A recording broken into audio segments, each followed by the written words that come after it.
During World War II, hundreds of American pilots were shot down deep behind enemy lines, and officially, they were considered lost. But what happened next sounds impossible. In this video, you'll discover one of the most daring rescue missions ever carried out in secret. Subscribe to the channel, hit like, and let's dive into this forgotten story. By the summer of 1944, the air war over Europe had reached its peak. Every day, hundreds of Allied bombers crossed the skies, targeting factories, railways, and oil fields deep inside enemy territory. But with every mission came losses. Anti-aircraft fire and German fighter planes tore through bomber formations, sending aircraft spiraling down in flames. When a bomber was hit over the Balkans, survival did not mean safety. Pilots who managed to parachute out of their burning planes landed far from friendly lines, in territory fully controlled by German forces and their allies. Officially, many of these airmen were listed as missing or presumed dead. In reality, they were very much alive, and in extreme danger. The landscape below offered little mercy. Dense forests, rugged hills, and isolated villages became both hiding places and traps. German patrols scoured the countryside, hunting for downed pilots. Posters warned civilians that anyone caught helping Allied airmen would face immediate execution. Entire villages had already been burned as punishment for resistance. Yet despite the danger, something unexpected began to happen. Local villagers, many of them poor farmers with little to gain and everything to lose, started finding these foreign pilots hiding in fields, barns, and forests. Instead of turning them in, they made a different choice. They offered food, shelter, and silence. For weeks, sometimes months, American airmen were hidden in basements, caves, and remote mountain huts. They learned to stay quiet, to move only at night, and to trust strangers whose language they barely understood. Each knock on the door could mean discovery. Each distant engine or marching sound could signal the end. As the number of hidden pilots grew, a dangerous question emerged. How long could this continue? Keeping them hidden was becoming impossible. Moving them over land was too risky. If nothing was done, capture was inevitable. Somewhere beyond the mountains and forests, Allied command began to realize that their missing airmen were not gone, they were waiting. And what followed would become one of the most daring and least known rescue operations of the entire war. As more Allied aircraft were shot down over the Balkans, the number of stranded pilots quietly increased. Scattered across forests, hills, and remote villages, these airmen depended entirely on the local population for survival. What followed was not an organized resistance at first, but a series of individual decisions, each one carrying deadly consequences. Villagers discovered pilots exhausted, injured, and starving. Some were found hiding in barns or fields. Others collapsed in forests after days of evading patrols. German occupation forces made their position brutally clear. Anyone caught assisting Allied personnel would be executed, often along with their entire family. In many areas, this was not a threat but a proven reality. Despite this, civilians chose to help. Farmers hid pilots beneath haystacks, in cellars, caves, and mountain huts. Clothing was replaced to help them blend in. Food was shared, even when supplies were already scarce. Movement was limited to nighttime, guided by locals who knew every path, trail, and hiding place in the countryside. Entire villages became silent networks of protection, communicating through whispers and signals. German patrols intensified their searches. Roads were blocked, homes inspected, and villages questioned. Aircraft engines overhead or the sound of boots on gravel sent immediate warnings through the countryside. Pilots were moved again and again to avoid detection, sometimes changing locations several times in a single week. The longer the pilots remained hidden, the more dangerous the situation became. Each additional person increased the risk of betrayal, discovery, or accidental exposure. Keeping hundreds of foreign airmen concealed indefinitely was impossible. The villagers understood this, and so did the Allied command, once reports began to filter through underground channels. A solution was needed, and it had to be bold. Smuggling the pilots out by land was far too risky. Waiting any longer meant capture or death. Somewhere within the Allied intelligence network, an idea began to take shape, one that seemed almost impossible under enemy occupation. The plan would require secrecy, perfect timing, and the cooperation of people who had already risked everything. And it would push the limits of what could be done behind enemy lines. By late 1944, Allied intelligence finally confirmed what had once seemed unthinkable. Hundreds of downed American pilots were alive, hidden deep inside enemy-controlled territory. The challenge was no longer survival, it was extraction. Every conventional option was impossible. Land routes were monitored. Coastal evacuation was out of the question. Waiting any longer would only increase the risk of discovery. Then a radical idea emerged. Instead of moving the pilots to an airfield would be brought to them. The location had to be perfect, flat enough for landing, hidden from the air, far from German garrisons, and accessible only to those who knew the terrain. The chosen site lay in a remote valley, surrounded by forests and hills. From above, it looked like nothing more than open farmland, exactly what was needed. Construction began in absolute secrecy.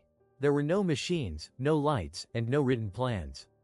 Villagers worked at night, cutting trees, leveling ground, and clearing stones by hand. During the day, the field was carefully disguised to appear untouched. Any sign of activity could have exposed the entire operation. Every sound mattered. A falling tree, a misplaced tool, even footprints could draw attention. Lookouts were posted on nearby hills to warn of approaching patrols. If Germans appeared, the work stopped instantly, and the field vanished back into the landscape. At the same time, Allied planners faced another problem: landing aircraft without proper navigation aids. The pilots who would fly the mission were given minimal information. There could be no radio signals, no lights, and no second attempts. If the landing failed, there would be no rescue. As the airstrip slowly took shape, the pilots waiting in hiding began to understand the risk being taken on their behalf. Each night brought rumors and quiet anticipation. Each day brought the fear that discovery would come first. When the final preparations were completed, the operation reached a point of no return. The field was ready. The pilots were gathered. The only thing missing was the aircraft, flying toward enemy territory in complete darkness, with no guarantee of survival for anyone involved.